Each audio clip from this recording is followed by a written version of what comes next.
Welcome back. Alzheimer's is common in our community, and one of the biggest dangers of this disease is when your loved one wanders. And our Brogan Morris went to the experts to find out when the wandering becomes more prevalent and how to make sure you keep your loved ones safe indoors. Hey guys, it's Brogan with What's Good For You. I am at the Alzheimer's Community Care, and today we are going to talk about Alzheimer's. I'm here with David Franklin, which is the CEO, and neurologist Dr. Linda Powell. So first, I just want you to tell me a little bit, David, about what Alzheimer's Community Care does.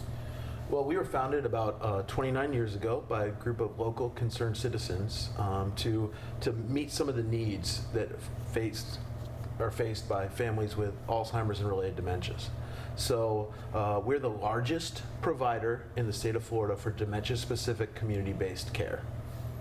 Okay, and one thing with Alzheimer's that I think we should talk about is the wandering. So, why would someone with Alzheimer's wander? Dr. Powell.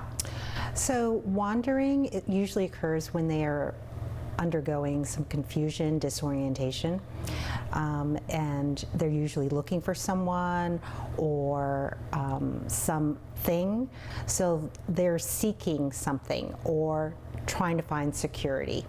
Now, is there a certain stage that wandering might become a little more prevalent?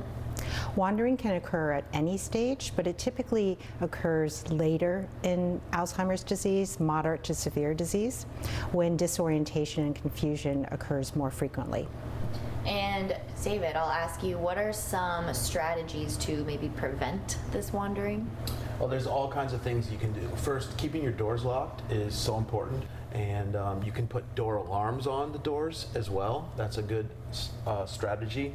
And redirecting behaviors. When you see that a loved one is getting more agitated, you can try to redirect them into an activity that they really like, or in a couple of our centers we've done kind of silly things, but they really work. Like we put IRS right by the doorway. So no one wants to go to the IRS, and so they're not going to seek the doorway and seek to exit.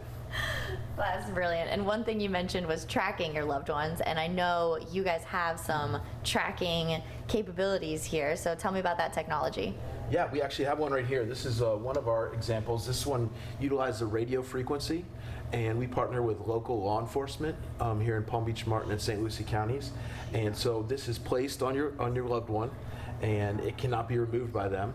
And we have our ID locator team that goes out and they change the batteries and the bands and make sure everything's working and train the caregivers on how to do this. And we train caregivers that if you're in the shower and you come out and your loved one is missing, don't go looking for them. Call 911 immediately, and the local law enforcement has a device that can track this very rapidly.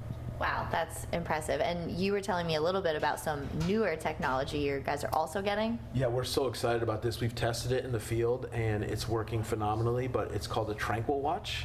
And it's an actual watch that you put on your loved one, and the Tranquil Watch works so well. What it will do is you set a perimeter where they're allowed to be safely in, and if they leave that perimeter, the watch will actually call you on your phone and say, hey, mom or dad or aunt or uncle or spouse is gone, and it shows you exactly where they are.